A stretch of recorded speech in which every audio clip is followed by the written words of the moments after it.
Ven, Espíritu Santo, llena los corazones de tus fieles y enciende en ellos el fuego de tu amor. Envía tu Espíritu y serán creadas todas las cosas, y renovarás la faz de la tierra. Oremos. Oh Dios, que has instruido los corazones de tus fieles con luz del Espíritu Santo, concédenos que sintamos rectamente con el mismo Espíritu y gocemos siempre de su divino consuelo. Por Jesucristo nuestro Señor. Amén. Número 396 del Catecismo de la Iglesia Católica. El pecado original. La prueba de la libertad. Dios creó al hombre a su imagen y lo estableció en su amistad. Criatura espiritual, el hombre no puede vivir esta amistad más que en la forma de libre sumisión a Dios. Esto es lo que expresa la prohibición hecha al hombre de comer del árbol del conocimiento del bien y del mal, porque el día que comieres de él, morirás. El árbol del conocimiento del bien y del mal evoca simbólicamente el límite infranqueable que el hombre, en cuanto criatura, debe reconocer libre y respetar con confianza. El hombre depende del Creador, está sometido a las leyes de la creación y a las normas morales que regulan el uso de la libertad. El primer pecado del hombre. El hombre, tentado por el diablo, dejó morir en su corazón la confianza hacia su Creador y, abusando de su libertad, desobedeció al mandamiento de Dios. En esto consistió el primer pecado del hombre. En adelante, todo pecado será una desobediencia a Dios y una falta de confianza en su bondad. En este pecado, el hombre se prefirió a sí mismo en lugar de Dios, y por ello despreció a Dios. Hizo elección de sí mismo contra Dios, contra las exigencias de su estado de criatura y, por tanto, contra su propio bien. El hombre, constituido en estado de santidad, estaba destinado a ser plenamente divinizado por Dios en la gloria. Por la seducción del diablo, quiso ser como Dios, pero sin Dios, antes que Dios y no según Dios. La Escritura muestra las consecuencias dramáticas de esta primera desobediencia. Adán y Eva pierden inmediatamente la gracia de la santidad original. Tienen miedo de Dios, de quien han concebido una falsa imagen, la de un Dios celoso de sus prerrogativas. La armonía en la que se encontraban establecida gracias a la justicia original queda destruida. El dominio de las facultades espirituales del alma sobre el cuerpo se quiebra. La unión entre el hombre y la mujer es sometida a tensiones. Sus relaciones estarán marcadas por el deseo y el dominio. La armonía con la creación se rompe. La creación visible se hace para el hombre extraña y hostil. A causa del hombre, la creación es sometida a la servidumbre de la corrupción. Por fin, la consecuencia explícitamente anunciada para el caso de desobediencia se realizará. El hombre volverá al polvo del que fue formado.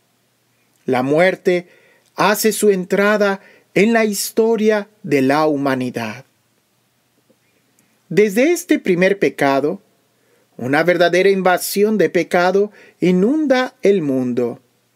El fratricidio cometido por Caín en Abel, la corrupción universal a raíz del pecado en la historia de Israel.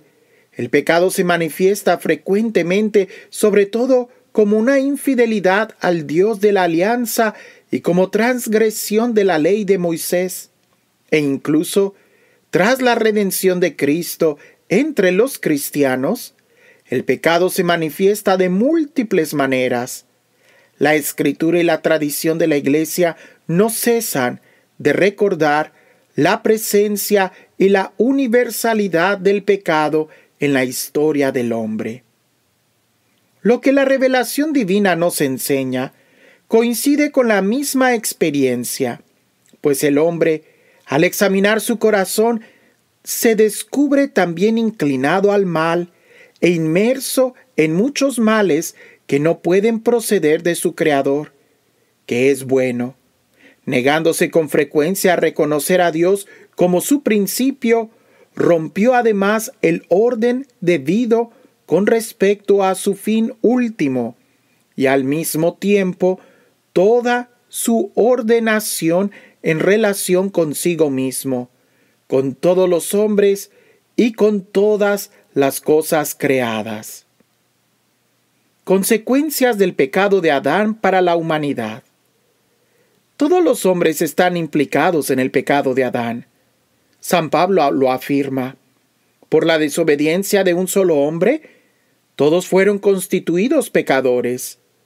Como por un solo hombre entró el pecado en el mundo, y por el pecado la muerte, y así la muerte alcanzó a todos los hombres, por cuanto todos pecaron. A la universalidad del pecado y de la muerte, el apóstol opone la universalidad de la salvación en Cristo. Como el delito de uno solo atrajo sobre todos los hombres la condenación, así también la obra de la justicia de uno solo, la de Cristo, procura a todos una justificación que da la vida. Siguiendo a San Pablo, la Iglesia ha enseñado siempre que la inmensa miseria que oprime a los hombres y su inclinación al mal y a la muerte no son comprensibles sin su conexión con el pecado de Adán y con el hecho de que nos ha transmitido un pecado con que todos nacemos afectados y que es muerte del alma. Por esta certeza de fe, la Iglesia concede el bautismo para remisión de los pecados incluso a los niños que no han cometido pecado personal. Como el pecado de Adán vino a ser el pecado de todos sus descendientes, todo el género humano es Adán. Por esta unidad del género humano, todos los hombres están implicados en el pecado de Adán, como todos están implicados en la justicia de Cristo. Sin embargo, la transmisión del pecado original es un misterio que no podemos comprender plenamente, pero sabemos por la revelación que Adán había recibido la santidad y la justicia originales no para él solo, sino para toda la naturaleza humana. Cediendo al tentador, Adán y Eva cometen un pecado personal, pero este pecado afecta a la naturaleza humana que transmitirán en un estado caído.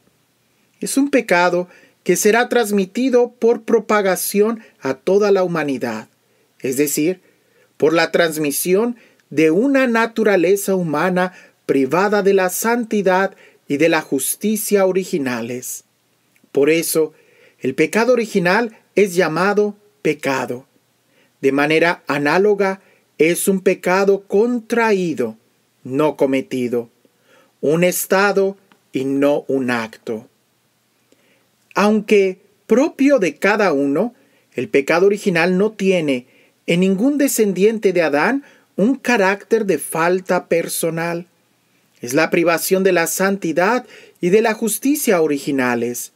Pero la naturaleza humana no está totalmente corrompida.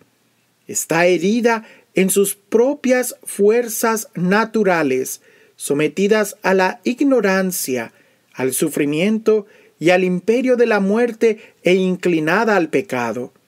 Esta inclinación al mal es llamada concupiscencia. El bautismo, dando la vida de la gracia de Cristo, borra el pecado original y devuelve el hombre a Dios. Pero las consecuencias para la naturaleza, debilitada e inclinada al mal, persisten en el hombre y lo llaman al combate espiritual. La doctrina de la Iglesia sobre la transmisión del pecado original fue precisada sobre todo en el siglo V, en particular bajo el impulso de la reflexión de San Agustín contra el pelagianismo, y en el siglo XVI en oposición a la Reforma protestante. Pelagio sostenía que el hombre podía, por la fuerza natural de su voluntad libre, sin la ayuda necesaria de la gracia de Dios, llevar una vida moralmente buena. Así, reducía la influencia de la falta de Adán a la de un mal ejemplo. Los primeros reformadores protestantes, por el contrario, enseñaban que el hombre estaba radicalmente pervertido y su libertad anulada por el pecado de los orígenes. Identificaban el pecado heredado por cada hombre con la tendencia al mal, concupiscencia, que sería insuperable. La Iglesia se pronunció especialmente sobre el sentido del dato revelado respecto al pecado original en el Segundo Concilio de Orange, en el año 529, y en el Concilio de Trento, en el año 1546. Bueno, pues sí que estos números salieron un poco más largos que lo habitual, pero creo que es importante poder entender estas ideas juntas. Ya creo que en este momento entendemos la gravedad del pecado. El pecado, pues, es el mal uso de la libertad. Y en el caso de Adán y Eva, pues todo estaba muy bien hasta que ellos pecaron. Y el pecado que nosotros hemos recibido por herencia no es algo que tú y que yo hayamos cometido, sino más bien un estado quebrado que recibimos por herencia. ¿Por qué? Bueno, porque de manera simbólica Adán y Eva representa a toda la humanidad. O sea, tomaron una decisión que a todos nos afectó y lastimó nuestra naturaleza. Pero ahora en Cristo Jesús, pues tenemos nosotros la opción de elevar nuestra naturaleza, pero con nuestra libertad. De tal manera que en cada ocasión que seamos tentados, tenemos la opción de o seguir quebrando o seguir restaurándonos, eligiendo a Jesús. Creo que sería bueno que volvieras a leer esto, porque toda esta doctrina del pecado original, como lo explicó muy bien estos números del catecismo, fue precisamente un debate entre los primeros años, entre los primeros cristianos, donde se esclareció muy bien esta doctrina, allá por el siglo V, ¿no? Pero ya después los protestantes volvieron a retomar esto y actualmente pues hay muchas ideas muy equivocadas, muy diversas sobre lo que es el pecado. Y creo, como lo leímos en uno de los números anteriores, va a partir de nuestra experiencia con Jesucristo, de nuestra experiencia con Dios, el poder entender con una mejor claridad qué es el pecado y las consecuencias del pecado en nuestra vida. Porque pareciese que la oscuridad se entiende cuando se esclarece con la luz. Mientras no tenemos la luz, no nos vamos a dar cuenta de qué tan oscuro es, de qué tan grave es el pecado, hasta que tenemos la gracia.